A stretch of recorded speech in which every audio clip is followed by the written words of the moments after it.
Welcome back, guys. It's been a while, to say the very least. What are these guys doing? They need to get out of the way. Alright, we'll fly up. Yeah, I mean, not for a while for you. I guess it did work out well for me that I backed up several episodes, because even as writing this, I still have one already uploaded, and then one, as I record this, I have the storage system one recorded from, not a week and a half ago, probably. 2 weeks ago, and just haven't edited yet and need to upload it still. But yeah, sorry for a lack of a redstone video week and a half ago. I just moved. I'm actually back on my college campus for the summer. I'm doing some research that is online, but I still got a stipend, so I was able to move back here. So I'm much closer to all my friends in real life and things like that, my girlfriend and stuff like that. So I'm definitely glad not to be living alone. I do have a roommate, however, yeah, we do have separate rooms. So roommate as in a housemate, I guess you could say. But yeah, so a couple things. So if I do sound different, that's why I'm in a different place, in a different room. Also, if you can hear a fan in the background, yeah, there's no central air in this house. It's very old. I think around 100 years old, the house. So there's no central air, but I'm in the attic, and it is currently 90 degrees out. So I have a window AC unit on right now, and it's pretty loud. I have my game noises turned like way up just to hear it over the fan. So if you guys can't hear it, I do apologize. However, I do edit for background noise, but yeah, can't really control that. Otherwise, I'm pretty sure my computer would overheat. So yeah, but it's manageable. The temperature's very manageable right now. It's a little hot, but it's not bad at all. Anyhow, now that we're done pandering on, let's get into what we're doing in this episode. So in this episode, guys, we're going to be building a pumpkin and melon farm. I've built this design a couple of times. I built it in EasyGoing Survival, but I never did an episode about it. It was very early on in my YouTube career. I think I had around 15 subscribers at the time. And I was taking a break, I sort of gave up, and then was still playing, and then decided to start recording again. And then I also actually did build this on camera in Solar SMP. So it's Ilmango's design. Basically, it's the one where you have minecarts running underneath, and you just have pistons above the pumpkins and melons, and they're just pushing the blocks down every so often.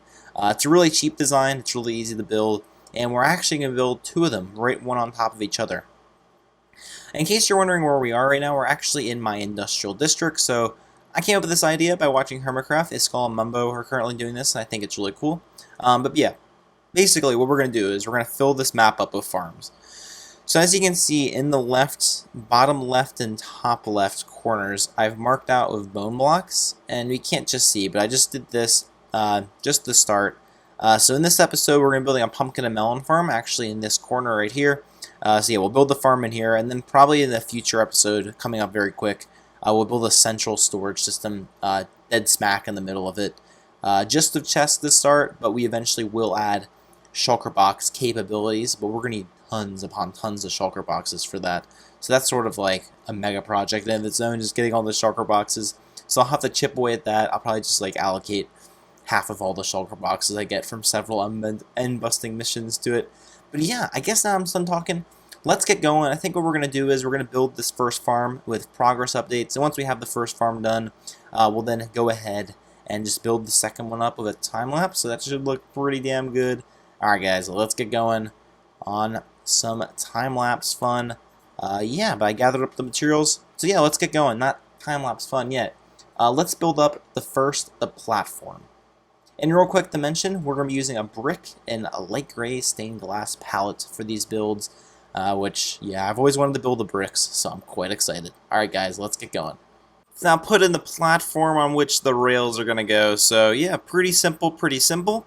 So yeah, essentially the way this is going to work, and as I realize I don't have any dirt on me, or rails. Alright, let's get the rails real quick. I did make a rail shulker box. I don't know, just useful to have in my opinion. Might as well just get decent bit of those. Alright. Cool. So just go up here. Okay, sweet. So yeah, so the way this works is essentially yeah, so the dirt will be at this level. These will be waterlogged for, just the hydrate the crops, and then we'll just have rails running underneath the dirt, just like so. So yeah, that should be pretty great if I think so myself. I think we'll have the item output on this side, right here. Yeah, right here, and then heading in this direction, I guess you could say. We'll likely do like a dropper system, if that makes any sense. So, yeah, just have a dropper, and yeah, use that to funnel the drops in. Anyhow, let's get cracking. I'm going to place the rails and put some levers underneath by, making these full blocks.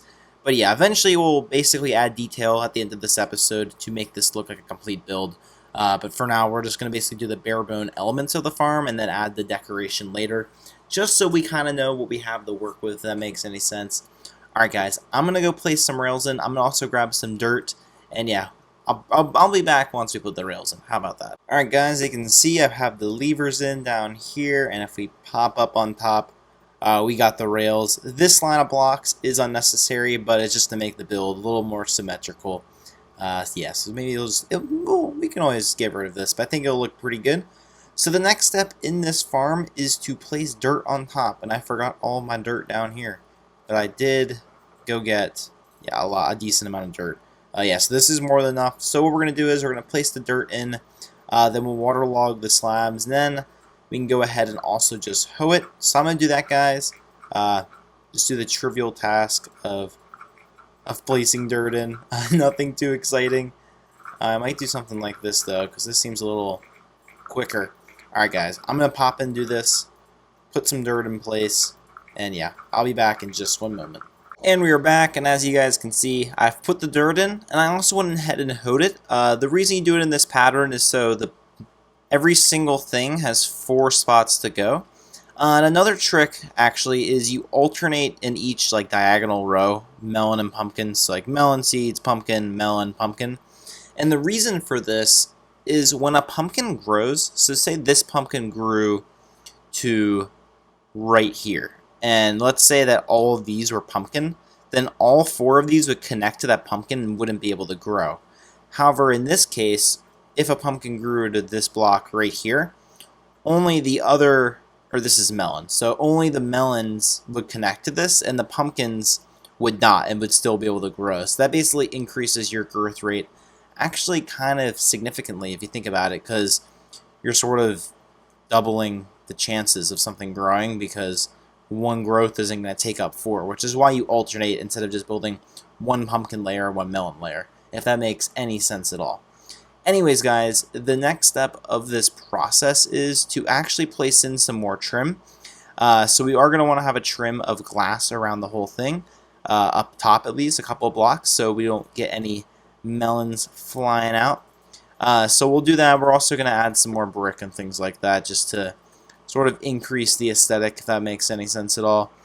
So yeah, I'm going to get together some light gray and stained glass as well. And yeah, we'll get going on some glass. Alright guys, we've put in the glass. I guess we should take a look at what it looks like from the side. And yeah, about as good as I expected. Obviously, these are nice textures in general. So they do look good on that front, but obviously it's very blocky. The shape needs some work. I also think that the pillars, maybe we could incorporate another material as the pillars, and we'll probably beef those up. I would like to make this a nice looking structure at some point with some decent amount of detail.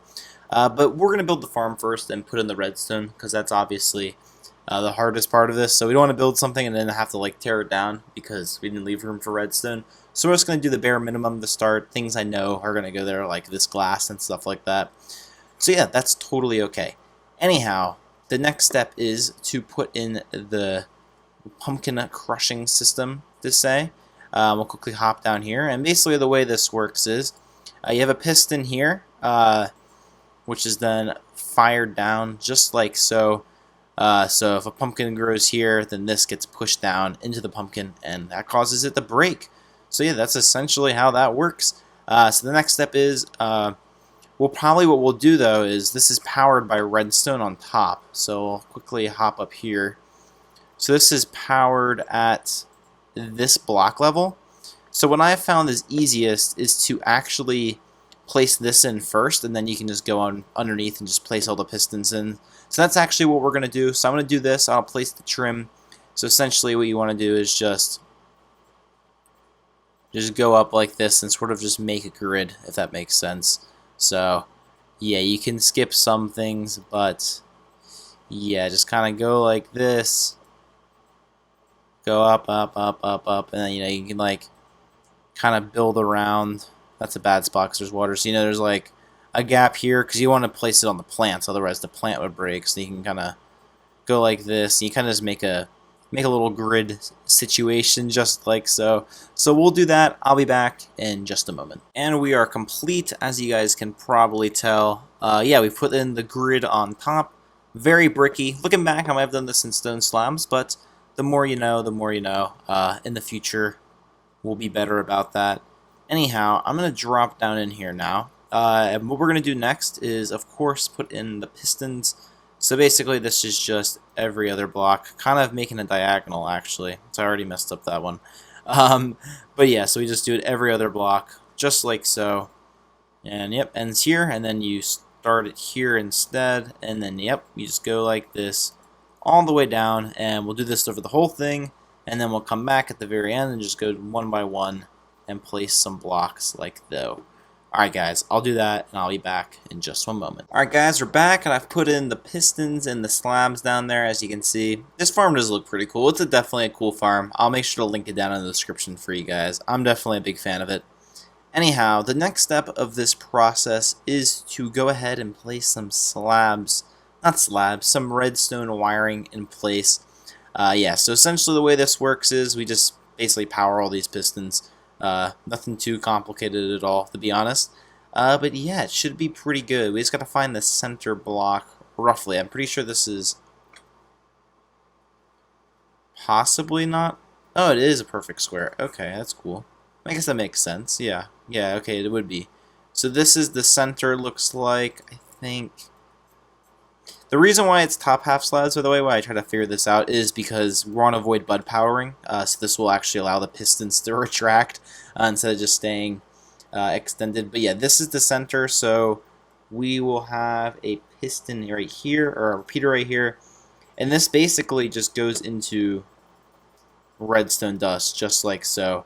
To make this easier, I am actually just going to power this so I can kind of tell. And then eventually, you'll get out here, and then we'll have, maybe a line of repeaters right here or something like that. We'll figure it out. We'll figure it out for sure. Usually have to alternate it, but we'll figure that out. I'll figure that out. I'm going to put the redstone in. It's very simple, very easy. And then, yeah, then we can put in the last bit of the timing circuit. Though actually, nah, I won't do that yet because I'll be connected to both levels. So I'll do this, guys, and then we can talk about what the next plans are. As the sun sets, we'll go sleep, I guess, real quick. But yeah, I've put in the redstone. I also just went ahead and put in the hopper clock that we'll use to trigger this system. As you can see, very simple hopper clock. Basically, we'll put like, I don't know, a stack of items in here, maybe less, like 40 items in there probably. And they'll just activate it periodically, which will help farm the pumpkins and melons because it'll trigger it for us automatically. I'm sure you guys know how hopper clocks work. I'm pretty sure I've built those a million times on this channel. Anyhow, the next step is, of course, to put in the second layer. So this is the spot right here where the rails are going to go because we'll have levers underneath, so we can't have that powering the redstone. But yeah, that's essentially what we're going to be doing next. So I think we're going to do that in the form of a third-person time-lapse. So I hope you guys enjoy, and let's get into it.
Alright guys, hope you enjoyed that time lapse. Pretty fun, pretty fun. It actually, yeah, went really smooth creating it. There's a little like sketchy moments. I'm still trying to figure out the replay mod. I probably should watch some tutorials or something because, yeah, I don't really get how the camera angles work. But nevertheless, I still think it looked pretty decent all in all. So yeah, we put ahead and put all of the redstone in, though I did forget about one thing. And that is... Oh, dang it.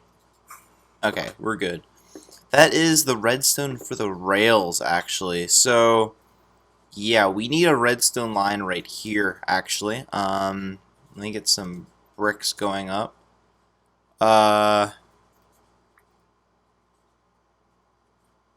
Where's the hoppers? Yeah, right on this line, because that's where the hoppers are, or that's where the powered rails are, which basically that's what we need to essentially... Oh my god, like, why am I having a brain fart right now? We need the power of the rails to send the carts. It is the morning for me right now, so I'm a little tired. So yeah, I'm going to go ahead and do this. Sort of get this done and dusted, and hook up with the rail redstone as well. But once I'm done that, then the farm is technically complete, and we can focus on doing some aesthetic work. So I'm going to do that, guys, and I'll be back in just one moment. That was honestly way harder than I thought it was going to be, but I got all the redstone in. I did a quick test of the farm, and it all works. Also put the minecarts with hoppers in. The way I did that was basically just sort of flying into a one wide gap and crawling underneath. Anyhow, we're going to go in Spectator to take a look at this, just because it's a pain to scaffold up around here. But there's two circuits I added. So the first circuit I added was the minecart circuit. Originally I was doing some observer stuff, and I decided just to have this, whenever this redstone block, it powers this thing, which then sends a pulse down into a repeater, then into a monostable circuit, which then has another repeater coming out of it, and then into this repeater line right here. So we have two of those for each of the sections. Then I have an on-off switch, so if I flip this lever, go back in survival, essentially what it does is it unlocks the hoppers, and then they can continue to flow. And I actually sort of just realized I'm going to place two droppers on top. This actually reduces lag, in case you guys didn't know. Oh no, oh no. Anyhow, and then on each of them I'll have 4 item collection zones, so the stuff will accumulate in here as well as in the other one, so that should be pretty awesome. And then the next step is, of course, we gotta obviously put the droppers in here, but also add item streams. The goal, I think, will be to have all of them. I'm gonna move this back and have this one. I think we're gonna have them all just sort of meet right here, and then they'll go off the storage eventually. But that'll obviously be a temporary. Probably put a few chests there just for fun to store these items. But yeah, that's the farm. The farm's basically done. Let's put it in the item collection, and then we can talk about some aesthetic and maybe get a little bit of that done today, though. This episode, I know, is already dragging on a bit. So yeah, let's get that done, then do a little bit of aesthetic, and yeah, come back to round off the episode. Alright guys, we're back. As you can see, I've put in some water streams as well as the redstone for the item droppers. Had to do a little bit of unique stuff for this just because the levers are in the way. It was also very, very tight. Oh my gosh. I keep doing this. It's really annoying. Melon, I guess. I don't really care. There we go. Anyhow, yeah, so especially up here, we'll go up in Spectator. Nah, we'll just build up. Okay, yeah, I went and got some ice out of our storage system. I had to kind of just break the shulker boxes because it wasn't actually full yet, but that's okay. Anyhow, oh my gosh. Okay, this is so frustrating. This project, I just need to take a break. It's just been frustrating, but the frustrating parts are done, at the very least. Okay, slime block is like so buggy with an elytra. Okay, yeah, so as you can see, this one's just normal. This one's a little weird, like the way I had to make it work so it wouldn't interfere with any of the other redstone. And I kept breaking the rails by accident. I had to go fix that. It was just no fun at all. Anyhow, though, it's done now. It's already pouring in quite a bit, actually, believe it or not. So yeah, that's pretty awesome. It's already working really well. This farm should be pretty quick. I mean, 2 of these layers, that's quite a lot. That's a couple stacks of each plant probably on each layer. So yeah, I'd say it's pretty good. I also increased the number of items in the hopper clock just because there's only like 5. But I think we activated it at a reasonable time now. So yeah, that's basically it. Anyhow, guys, I think that's going to wrap it up for this episode. This project took a little longer than I thought, though. I mean, if we look at this thing is a pretty big farm. I mean, that's pretty sizable, I'd say, for a 1-episode project. Obviously, the aesthetic needs a lot of work. This is definitely far from totally complete. However, I think the next episode we'll probably do a little work on the aesthetic, but yeah, we got a lot of thinking to do. It's going to have to be a pretty unique build because, you know, we'll have this area. We got to, like, build in this redstone, so it should be pretty fun. We'll see what we do. I'll give a think about how we're going to build it, but maybe we build, like, a bunch of little factory-type builds. That could look pretty cool, I think. But yeah, let me know if you have any suggestions down in the comments. I might be recording that episode before this one comes out, unfortunately. Anyhow, guys, that's going to do it. I hope you guys enjoy. Next episode, storage system aesthetic, as I just said. And yeah, hope you guys have an easygoing day, and I'll see you all later. Bye-bye.